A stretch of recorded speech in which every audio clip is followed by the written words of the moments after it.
Good morning, everyone. This is Dr. Rhonda Farrell, the CEO of Global Innovation Strategies and the Success Strategist. Today, we are bringing you week 39 of Spotlight on Success for our wonderful solopreneurs, entrepreneurs, and business leaders.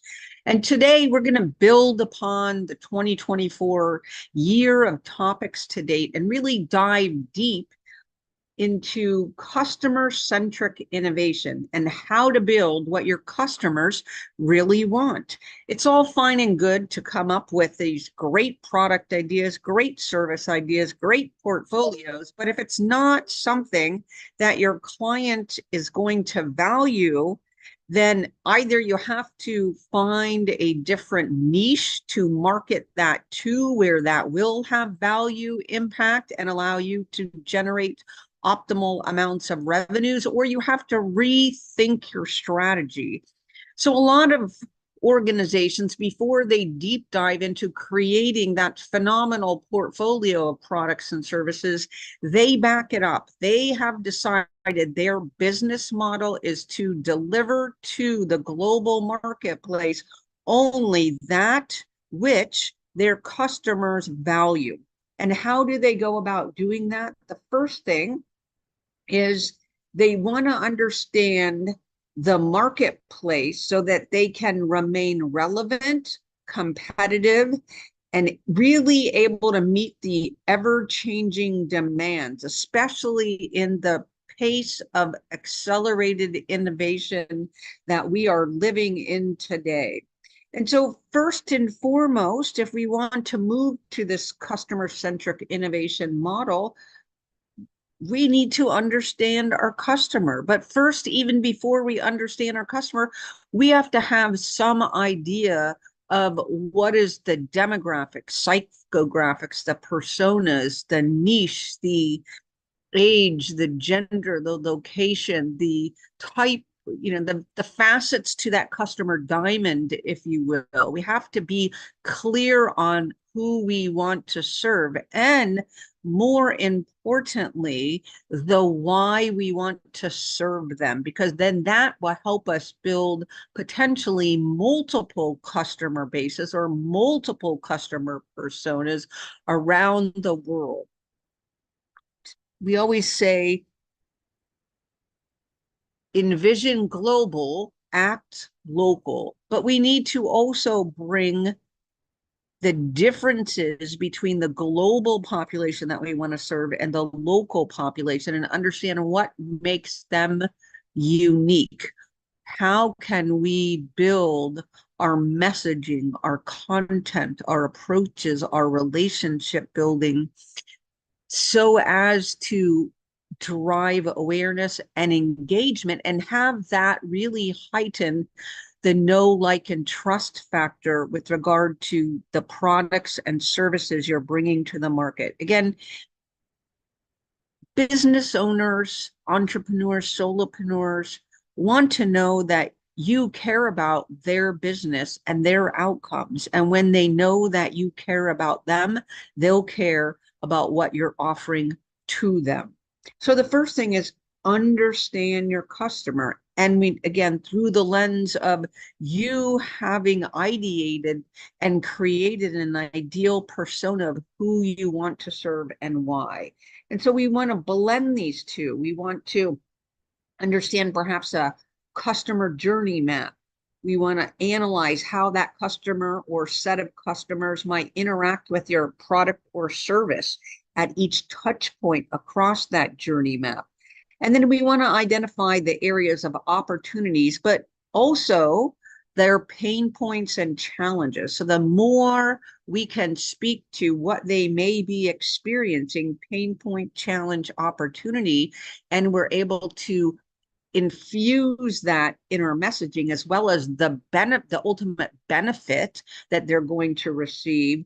Sometimes we don't even have to talk about the product and the service at that point. We just have to say and show that we understand them, what they're going through. And oh, by the way, we'd love to have a conversation about how this answers the mail for them either enhanced opportunity, business optimization, or overcoming critical pain points and challenges they may in the near term or midterm be facing. We also have tools and techniques such as persona development, customer segmentation, so that we can tailor a portfolio specifically to different user groups or customer groups. And we also need to understand what drives them, again, their challenges, but also their goals, their outcomes, and the results that they're after, because that's really where the benefit conversation comes in. Now, once we've done that, once we've got that baseline of information about understanding our customer, now it's time to gather and act on customer feedback. It's not enough for us to hypothesize with regard to what they want, how they approach things, what they're going to need most. We really need to validate that through surveys, focus groups, direct interactions, social media awareness and engagement, online reviews, website analytics, right? So we want to really move into this ideate, test, ideate, test, ideate, test, and this innovative, iterative cycle of better understanding and getting a deeper understanding of our ideal customer and client at every stage. So we really want to be putting in feedback loops through social media, through our other channels, through our direct conversations that enable this constant iteration. We can invite them, right? We have so many success stories coming from people who took a moment to invite their ideal clients and customers either into their world in some way, shape, or form, physically or digitally, and ask them for feedback and to rate and to identify gaps and or what they felt should be exponentially elevated to enhance the value proposition. And so when we really work with our customers on these feedback loops, we're integrating the customer input into our products and services, and we're making sure that they remain relevant and beneficial. Then, as we were saying, what's at the crux of inviting them in, listening to them, and driving awareness and engagement is really the innovation process of co-creation. There's nothing stronger than co-creation. When your ideal customers and clients and partners and internal teams can see themselves in the thing that you're creating and putting out in the world, that is a huge anchoring point for loyalty, for advocacy, for further championship, for being the face or being the voice of all the great things that you are doing out in our wonderful global ecosystem. So we want to invite customers to brainstorming sessions. We want to collaborate on product or service development. And we definitely want to be incorporating their ideas into new features, enhancements, offerings, and not only incorporating them, but giving them visibility, right? Really sharing that co-creation process and the fact that these outcomes are built from this phenomenal base. We have crowdsourcing platforms, we have customer panels, we have other ways that we can tap into our customer base's collective intelligence that will allow you as a solopreneur, an entrepreneur, a business leader to innovate based on what they have stated are their genuine needs and experiences. Then what do we need to do? We need to test. We need to develop test in this iterative manner. So think about it from that minimal viable products or minimal viable services, because what we want to do is we want to prototype, we want to gain feedback, we want to make adjustments, we want to continuously test in this iterative manner so that we're constantly getting feedback and we're constantly refining and we're constantly enhancing the value proposition to our customers and our clients and our other entities that we're serving internally. So we call this a test and learn culture because it enables us to heighten flexibility, and it enables us to rapidly pivot based on our customer insights and the market feedback, as well as technological advancements. Well, now that we've gone through the cycle, what do we do? How do we make our decision? How do we move forward with assurance? And that's really through harnessing data analytics and leveraging our data-driven insights. So analytics, AI-powered tools, other tools outside in the marketplace, especially in that innovation funnel that enables us to get to this optimized product and services portfolio and our optimized customer portfolio. It's not a one size fits all, right? We have a in that optimized portfolio, we're going to have a portion that is optimized for a specific customer segment. And we have to make sure that there's a layered approach, right? One is the portfolio we're creating, two is who we're creating it for, and three is the why behind that, and then the strategic drivers as they unfold. Legislation, policy, technology, technological advances, workforce, automation, everything that we can leverage in order to optimize, we need to be putting into our operating tempo so that we can gain real-time insights as to customer behaviors, preferences, trends, tools like predictive analytics that really help us anticipate customer needs and market changes versus reacting. So we want to innovate proactively through harnessing these different tools, and then really harness the best in data visualization. There are so many different tools out there, Power BI, Tableau, a plethora of other vendor products that help us connect with our data, make sense of it, but more so than that, harness it for real-time insights and intelligence. It also helps us track our OKRs, KPIs, metrics, measurements, and our targets. Are we above, at, below? What do we need to do?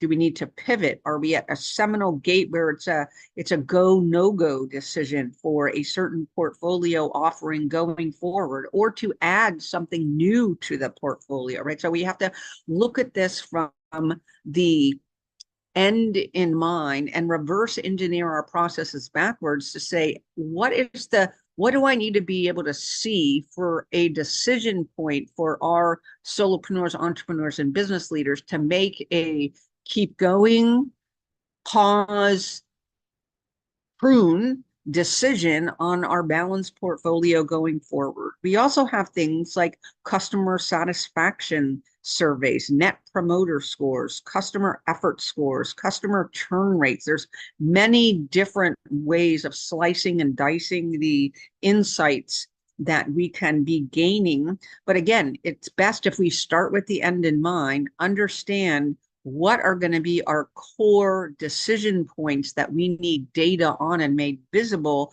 for our executive teams, for our advisory teams, for our internal teams, etc. Then once we have those in place, we're going to now need to deliver an exceptional customer experience, because they may buy, but they may not stay if we're not able to deliver on that customer experience, right? So it's just so much more than the product features and functionality or the service features and functionality. It means really heightening the entire overall customer experience. We need to make it seamless. We need to personalize the experience across all of our channels, whether that's on-prem, online, via customer support, or any other activity that we're undertaking in furtherance of that balanced portfolio on behalf of our ideal customers and clients and our actual customers and clients to date. Whether you want to retain them or not, different conversation, but we need to be showing up and creating and delivering on this exceptional customer experience often and always. We can use technology such as AI-powered chatbots, personalized marketing, CRM systems. We want to ensure that we understand, we're capturing every interaction, and that at every point in the process where we are engaging with our customer to understand how we met or exceeded their expectation, because that helps us build a stronger brand. That brand then has stickiness. That stickiness then has momentum. That momentum then builds the swell of opportunity for near, mid, and long term. And we're going to then focus on rinsing and repeating what's working and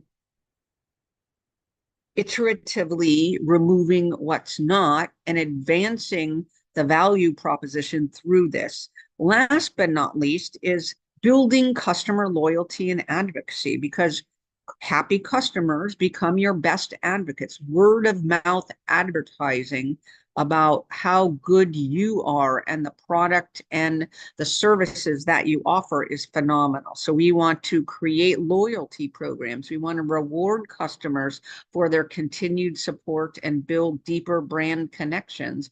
We want people to be our best champions and advocates in every realm that we're interacting with them in. So we can do referral incentives, community engagement opportunities. We want them customers to share their experiences and help us refine our offerings further. So really, why does this customer-centric innovation topic matter so much? And that's down to one word, because it enhances your relevance to them in the near term, midterm, and long term. Customer expectations are higher than ever, and we really need to be focused on creating and sustaining and growing a customer-centric approach, because it's essential for our business to adapt to the changing customer needs. It enables us to differentiate, and it helps us build that loyal customer base that drives sustained growth. When customers feel their needs are at the center of a company's strategy, they're more likely to engage, make repeat purchases, and become brand advocates. So we want to look at ways that we can harness digital transformation, because that accelerates. We want to access customer data and analytics, because that empowers us to be more proactive versus reactive.